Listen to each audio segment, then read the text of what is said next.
Assalamualaikum warahmatullahi wabarakatuh. Perkenalkan, nama saya Dina Yusvitasari. Saya merupakan pengajar di Akademi Farmasi Yarsi Pontianak.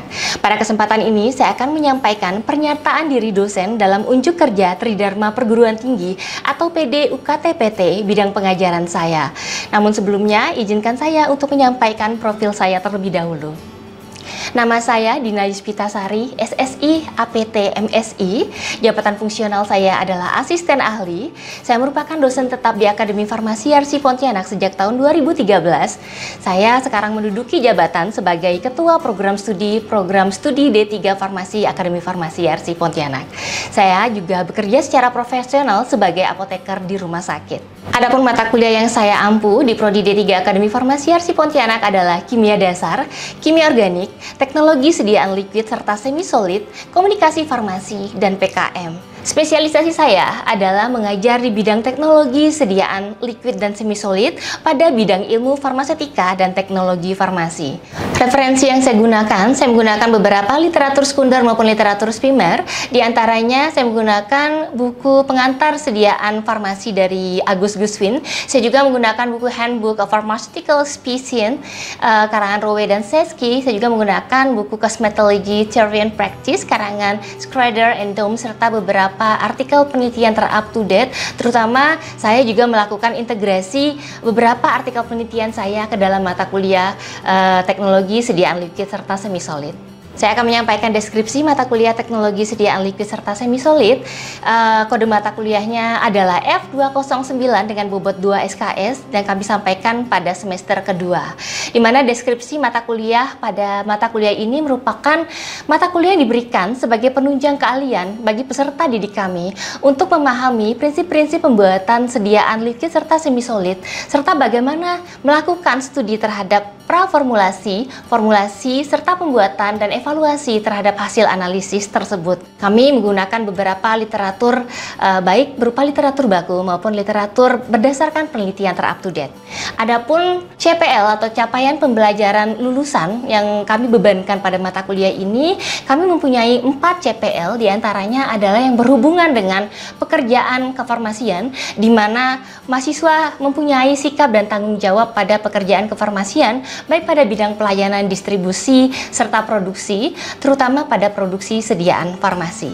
Kemampuan akhir yang diharapkan pada mata kuliah teknologi sediaan liquid serta semi solid, kami mempunyai 13 sub CPMK, diantaranya adalah pengertian ruang lingkup macam-macam sediaan liquid serta semi solid, kemudian cara pembuatan yang baik pada sediaan liquid serta semi solid, baik itu menggunakan kaidah CPOB, CPKB maupun CPOTB, kemudian melakukan formulasi, kajian analisis studi praformulasi, pembuatan serta evaluasi terhadap sediaan semi solid dan liquid. Materi pembelajaran, kami menyampaikan materi pembelajaran ini dengan teknik DIA, yaitu Delivery, Interaction, and Assessment, di mana kami membagi pembelajaran ini ke dalam 2 termin, yaitu sebelum dan sesudah UTS. Adapun materi yang disampaikan sebelum UTS adalah pengertian ruang lingkup serta macam-macam sediaan liquid serta semi solid dan cara pembuatan yang baik untuk sediaan liquid dan semi solid. Materi yang disampaikan sesudah UTS adalah formulasi, studi praformulasi, pembuatan, serta evaluasi terhadap sediaan liquid serta semi solid. Sistem pembelajaran yang digunakan, kami menggunakan sistem pembelajaran hybrid learning atau sistem pembelajaran bauran dengan menggunakan kombinasi antara pembelajaran luring dan daring. Metode atau teknik yang kami gunakan, kami menggunakan teknik penyampaian secara ceramah, diskusi, tanya jawab, small group discussion, case-based method, serta student-centered learning, di mana saya juga menyampaikan mata kuliah secara luring, kami sampaikan lagi secara daring dengan menggunakan LMS atau Learning Management System Google Classroom, serta YouTube channel pribadi saya. Metode pembelajaran atau delivery yang saya sampaikan, bentuk pembelajaran yang saya gunakan adalah luring menggunakan ceramah, diskusi, SGD, case-based methods, kemudian daring saya menggunakan LMS Google Classroom dan YouTube channel dengan teknik memberikan resume, kuis, serta penugasan kepada mahasiswa secara mandiri maupun secara kelompok. Metode pembelajaran yang digunakan yaitu SGL, kemudian Small Group Discussion, Case-Based Method, juga disertai dengan ceramah, diskusi, serta tanya jawab atau diskusi antara mahasiswa dan mahasiswa serta mahasiswa dan dosen. Ini adalah interaction dari mata kuliah teknologi sediaan liquid dan semi solid, di mana pada mata kuliah ini diharapkan adanya interaksi antara mahasiswa dan mahasiswa serta mahasiswa dan dosen dengan menggunakan learning management system Google Classroom, menggunakan fitur forum, kemudian YouTube channel menggunakan fitur comment, dan klasikal secara diskusi, small group discussion, dan case-based method. Assessment yang saya lakukan pada mata kuliah ini menggunakan indikator yaitu ketepatan mahasiswa dalam menjelaskan, mempraktekkan, menganalisis, serta mengevaluasi. Adapun teknik yang saya gunakan adalah meresume, memberikan tugas, kuis, serta diskusi yang saya berikan kepada mahasiswa secara interaktif. Kemudian proporsi penilaian pada mata kuliah teknologi liquid dan semi solid adalah presensi 10%, tugas dan keaktifan di kelas 20%, ujian tengah semester 30%, ujian akhir semester 40%, dengan penilaian angka mutu skala 0 sampai 100 dengan huruf mutu skala kualitatif menggunakan skala A sampai E. Berikut saya akan tampilkan video pembelajaran saya untuk mata kuliah teknologi sediaan liquid dan semi solid secara langsung atau klasikal di kelas.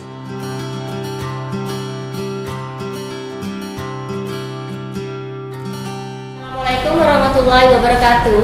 Waalaikumsalam warahmatullahi wabarakatuh. Selamat pagi dan salam sejahtera. Pagi, Bu. Baiklah, hari ini kita akan melanjutkan perkuliahan kita pada minggu ke-12 untuk mata kuliah teknologi sediaan liquid dan semi solid. Namun sebelum kita memulai pembelajaran perkuliahan hari ini, marilah kita berdoa menurut agama dan kepercayaan masing-masing. Berdoa silakan. Berdoa sosat. Sebelum kita memulai perkuliahan, saya presensi dulu mahasiswa. Hafiun Isna Mela Dwi Andarsi. Nah, ini adalah materi yang akan saya sampaikan pada mata kuliah teknologi sediaan liquid dan semi solid. Ini sudah dijelaskan di kontrak perkuliahan di pertemuan pertama, juga sudah dijelaskan di pertemuan setelah UTS ya, setelah UTS. Nah, ada beberapa materi yang akan saya sampaikan, dan pada minggu ini, minggu ke-12, saya akan menyampaikan tentang formulasi sediaan liquid. Pada pertemuan ke-12 ini, sub capaian pembelajaran mata kuliah yang dibebankan pada mata kuliah ini adalah mahasiswa mampu memahami, ini kemudian dijelaskan, melakukan analisis terhadap formula sediaan liquid yang akan kita bahas hari ini, ya, akan menjadi topik diskusi kita pada hari ini. Oke. Kemudian materi pembelajaran yang akan kita bahas hari ini adalah saya akan menjelaskan, kemudian mahasiswa akan melakukan analisis terhadap formula sediaan liquid. Untuk hari ini saya akan mencontohkan satu artikel penelitian yang sudah dipublikasikan pada jurnal nasional terakreditasi. Itu merupakan salah satu penelitian yang saya lakukan bersama dengan tim riset saya. Nah, sebelum kita mulai melanjutkan perkuliahan hari ini, mungkin sedikit kita akan mereview ya pembelajaran atau perkuliahan yang telah kita lakukan di pertemuan ke-11. Nah, sebelumnya kita telah membahas tentang studi praformulasi sediaan liquid, ya, baik itu produk obat, produk yang berasal dari bahan alam maupun kosmetik.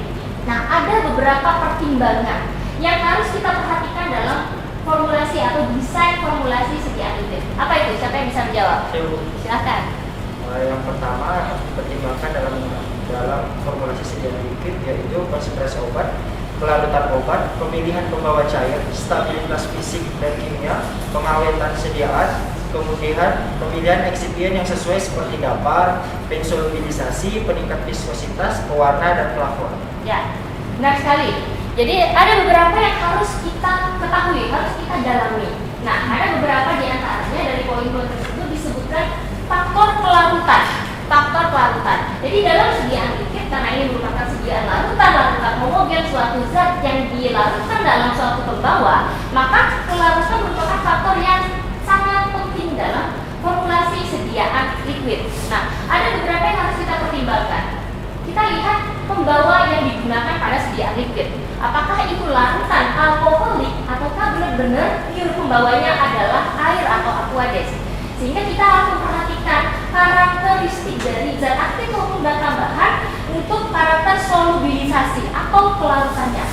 Ada beberapa senyawa yang tidak memiliki kelarutan yang baik pembawa, misalnya dalam larutan alkoholik maupun air, sehingga kita perlu melakukan modifikasi dengan cara teknik solubilisasi.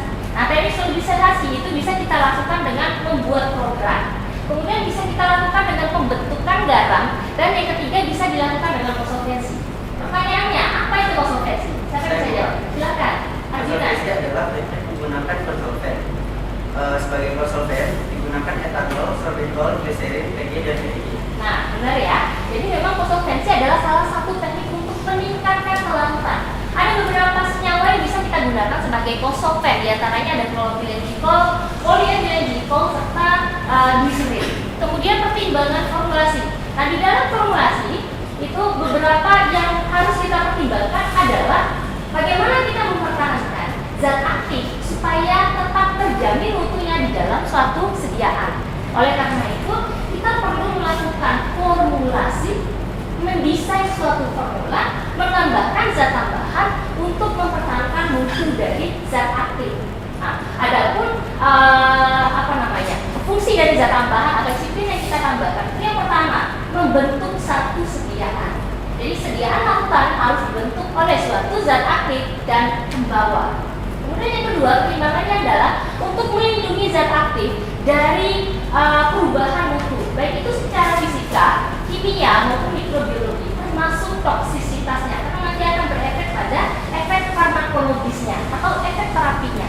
Kalau pada kosmetik, efek pada aplikasinya. Nah, yang ketiga adalah fungsi aplikatif. Fungsi eksipien sebagai fungsi aplikatif adalah eksipien yang ditambahkan dapat memberikan khasiat setelah diaplikasikan.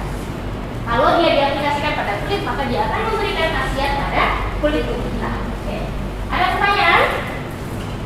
Sepertinya belum ada, saya lanjutkan ya. Nah, ini adalah bahan-bahan yang bisa ditambahkan.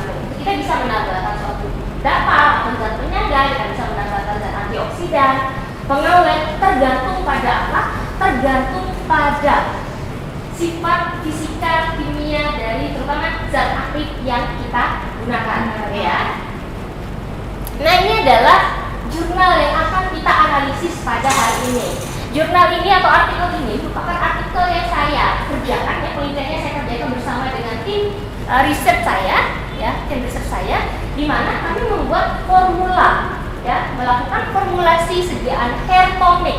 Nah, ini adalah formulanya. Kalau kita lihat di sini ada zat aktif yang digunakan, kemudian juga menggunakan mentol, kemudian menggunakan propylenglikol. Kemudian pada formula juga menggunakan polisorbat 80, kemudian BHT, butylated hydroxytoluene, kemudian menggunakan isopropyl alkohol, natrium benzoat, dan citrus oil serta pembawanya sendiri. Ya, pembawanya sendiri itu ada isopropyl alkohol dan aquades. Nah, dari formula ini saya tutup. Karena kenapa? Karena ini akan kita lakukan analisis. Kira-kira bahan yang ditambahkan dengan konsentrasi yang tertera itu berfungsi sebagai apa di dalam suatu sediaan. Nah, itu yang kita perlukan dalam sesi diskusi kita pada hari ini ya. Yang pertama ada propylenglikol. Ya. Nah, kira-kira dari formula yang ada, apa fungsi propylenglikol dalam sediaan dan kenapa perlu ditambahkan? Ada yang bisa jawab? Silakan. Berdasarkan kopi yang saya baca, propylenglikol ini berfungsi sebagai konsolven. Nah, kenapa diperlukan? Karena untuk menawarkan bahan-bahan yang kelarutannya kurang baik dalam zat pembawa. Ya, nah tadi kita bicara tentang teknik solubilisasi. Salah satunya adalah konsolvensi. Benar sekali, tadi juga disampaikan oleh teman kalian bahwa salah satu konsolven yang bisa digunakan adalah propylenglikol. Secara kimia, dia itu stabil dalam larutan alkohol yang mengandung alkohol atau isopropyl alkohol dalam konsentrasi yang tinggi. Sehingga penggunaan konsolven ini selain dia secara kimia tercampur dengan baik, dia juga memiliki efek kemungkinan potensi iritasi yang lebih rendah kalau kita bandingkan dengan poliethylenglikol ataupun gliserin. Masing-masing boleh dibuka bukunya, masing-masing boleh membaca bukunya. Nah, kita dalam sesi ini melakukan diskusi. Saya lanjutkan. Jika ada pertanyaan, silahkan mengangkat tangan.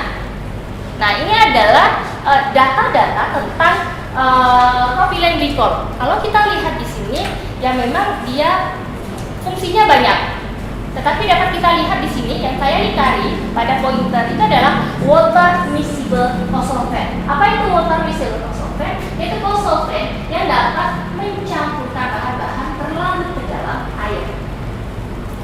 Nah, kemudian kita lihat di sini propylene glycol tadi ya yang saya katakan dia stabil dalam pencampuran dengan membawa suatu bentuk larutan yang mengandung fase alkoholik. Nah, yang kedua kita lihat pada tabel formulasi tadi kita lihat ada yang namanya polisorbat berapa puluh?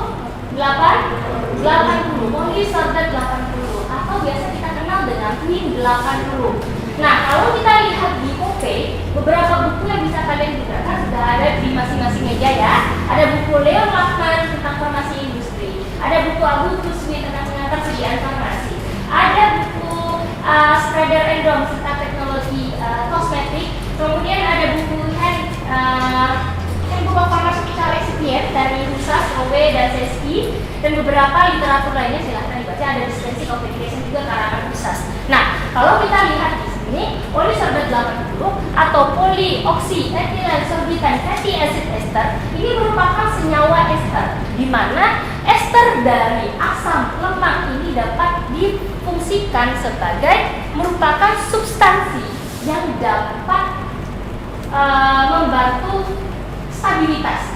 Ya, tapi stabilitasnya bagaimana?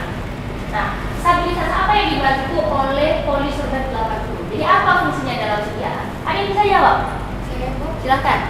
Polisorbat 80 atau Twin 80 berfungsi sebagai surfaktan.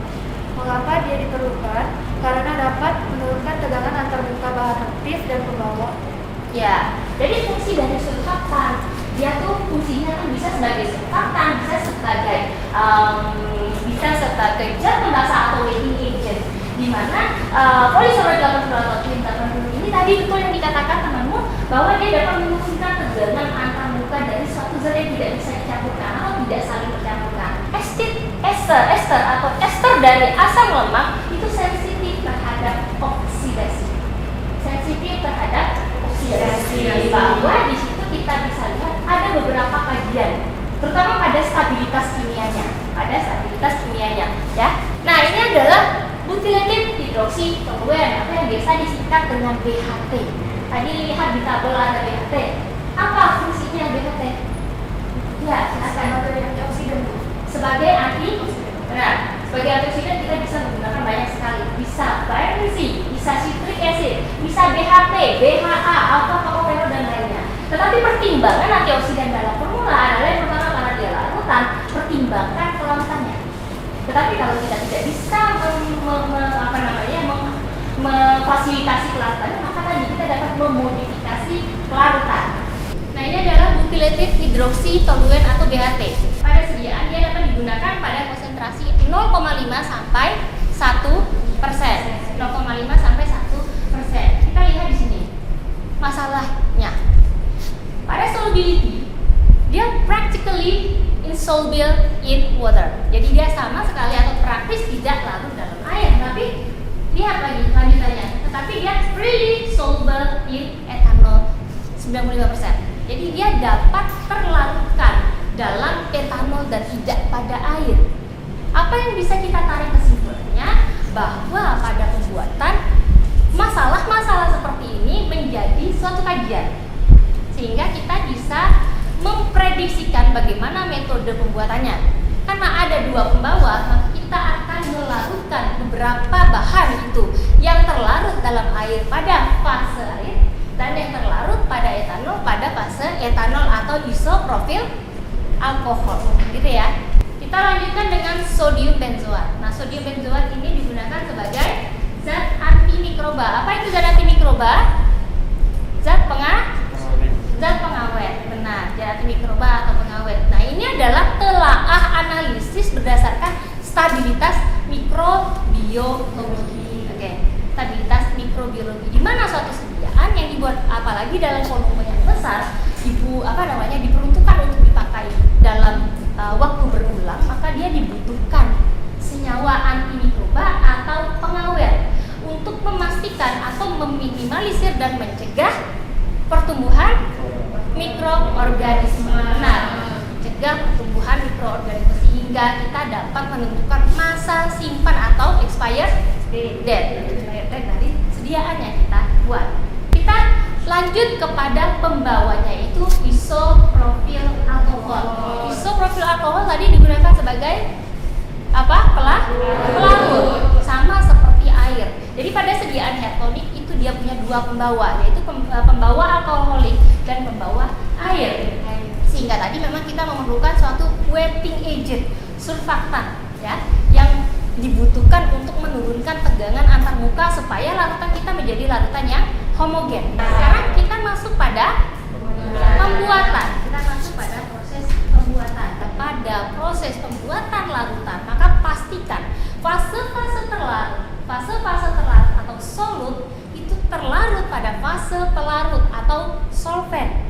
Maka tadi kita harus analisis solubility typicalnya. Mana yang terlarut pada pembawa alkoholik, mana yang terlarut pada pembawa air. Setelah kita memisahkan, kita larutkan masing-masing bahan menggunakan pembawanya masing-masing. Kemudian, ya, bagaimana dengan ekstraknya? Oke. Nah, untuk ekstraknya sendiri, ekstrak fraksi itu bukan merupakan isolat. Jadi dia bukan merupakan zat kimia murni.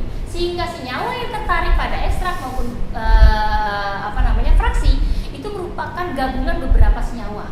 Walaupun yang kita mau tarik flavonoidnya, tapi bisa saja senyawa-senyawa non-polar, semi-polar ikut tertarik pada ekstrak yang kita dapatkan atau fraksi yang kita dapatkan. Sehingga tadi kenapa kita memerlukan twin 80 atau polysorbate 80. Nah, si polysorbate 80 dan propylenglycol inilah yang akan mengcover ekstrak dan fraksi kita supaya dia dapat kita campurkan dalam sediaan hair tonic yang akan dibuatnya. Nah, ini adalah setelah kita membuat fase alkoholik, fase air, kemudian kita melakukan pencampuran. Apa yang dilakukan? Menambahkan fase etanol sedikit demi sedikit sambil diaduk homogen ke dalam fase air. Sampai nanti dia homogen, kemudian kita lakukan evaluasi. Pembahasan tentang evaluasi akan kita lanjutkan pada pertemuan ke-14. Ada pertanyaan? Sampai di sini pembuatan, silahkan. Mengapa harus dilakukan penambahan fase alkohol ke fase airnya, ya? Ya, jadi pertanyaannya sangat bagus. Kenapa, Bu, ditambahkan fase alkohol ke air bukan sebaliknya, gitu ya? Nah, karena penambahan bahan apalagi yang di dalam formulanya mengandung fosfolfen dan surfaktan itu sangat berpengaruh terhadap penampakan fisik dan stabilitas kimianya. Kalau kita menambahkan fase air ke dalam fase etanol, apa yang terjadi? Larutan akan keruh. Larutan akan menjadi keruh.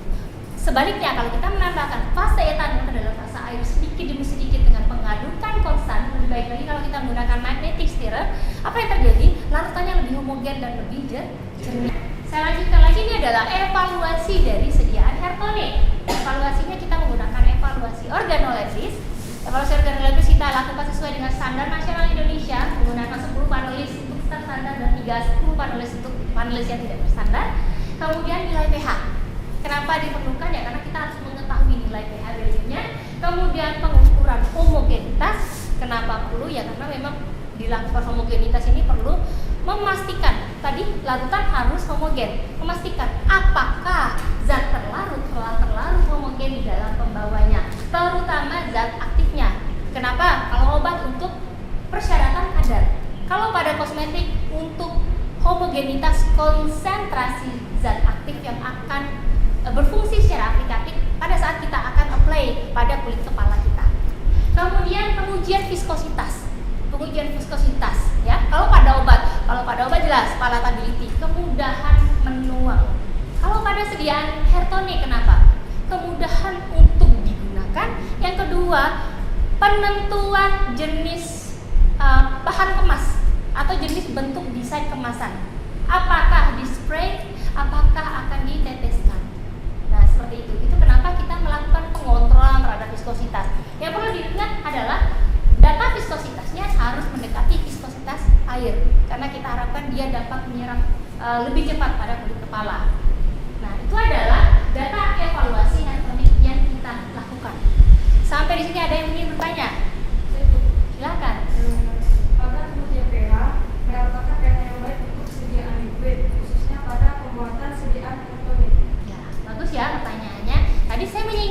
pH. pH sudah ditentukan Bu, sudah diukur. Tapi bagaimana dengan standar pH-nya, gitu ya? Bagaimana dengan standar pH-nya? Untuk menentukan standar pH, yang pertama kita harus tahu adalah berapa pH kulit kepala. Kulit badan dengan kulit kepala itu berbeda. Kulit kepala itu mempunyai pH yang lebih rendah dibandingkan dengan kulit badan. Kalau kita baca di buku standar, kulit standar pH-nya adalah 4,5 sampai 6,5. Kalau pada kulit kepala standar pH-nya adalah 5,5. Ya. Nah, apa yang terjadi kalau pH-nya di luar pH? Apa yang terjadi kalau dia lebih asam, Bu? Apa yang terjadi? Iritasi pada kulit kepala. Ya, benar, iritasi pada kulit kepala yang menyebabkan kerusakan pada kulit kepala. Bagaimana kalau dia basah? Berarti pH-nya naik dong dari 5,5. Apa yang terjadi? Itchy. Apa itu itchy? Rasa gatal, rasa tidak nyaman pada kulit kepala akibat peningkatan pH menjadi alkali. Terjawab pertanyaannya? Ya, yang lain paham ya? Baik, terima kasih. Ya, analisis terhadap artikel. Jadi, artikel yang telah dipublikasikan tadi pada jurnal yang telah terakreditasi secara nasional, itu kita bisa lakukan analisis. Kita mengetahui bahan-bahan yang digunakan, konsentrasinya apakah sudah memenuhi persyaratan, kemudian apa fungsinya dalam sediaan, dan kenapa bahan tersebut dipilih. Atas pertimbangan apa bahan tersebut dipilih. Maka pada kuncinya adalah stabilitas. Pada kuncinya adalah stabilitas. Kalau kita bicara tentang farmaseutika, teknologi farmasi, maka kita harus mengetahui stabilitas, yaitu fisika, kimia, mikrobiologi, dan toksikologi. Karena nanti kita akan masuk ke ranah farmakologi, efek farmakologinya atau efek terapinya atau efek aplikatifnya. Nah, itu adalah resume dari kuliah kita pada hari ini. Nah, untuk diskusi kita hari ini saya rasa cukup. Nah, untuk tugas mandiri, baik itu kelompok maupun tugas perorangan, akan saya berikan melalui Learning Management System Google Classroom. Jika ada diskusi, nanti saya masuk ke forum tugas kelas, silahkan mengumpulkan dan saya akan memberikan feedback langsung terhadap tugas yang kalian kumpulkan kepada saya. Kemudian kita dapat berdiskusi, silahkan mahasiswa boleh berdiskusi untuk tugas mandiri maupun kelompoknya menggunakan forum chat, ya, menggunakan forum dan komentar pada Google Classroom. Untuk materi hari ini saya sudah bikin videonya, dan sudah saya upload di channel YouTube saya. Silahkan dibuka channel YouTube saya. Materi silahkan diakses kapan dan di mana saja. Kalian boleh ulang berapa kali pun untuk memperkuat materi yang kita bahas di kelas hari ini. Ya, saya rasa mungkin cukup sampai di sini apa yang saya sampaikan. Sama-sama kita mengucapkan hamdalah. Alhamdulillahirobbilalamin. Ya, mudah-mudahan perkuliahan yang saya sampaikan hari ini bermanfaat, mendapatkan kebaikan dari Allah Subhanahu wa taala, dan hari ini pertemuan kita menjadi ibadah. Amin. Amin. Lebih kurang saya mohon maaf. Saya akhiri. Wassalamualaikum warahmatullahi wabarakatuh. Waalaikumsalam warahmatullahi wabarakatuh. Terima kasih, Bu. Sama-sama. Demikian cuplikan video pembelajaran saya, mudah-mudahan bermanfaat. Saya Dina Spitasari, saya akhiri. Wassalamualaikum warahmatullahi wabarakatuh.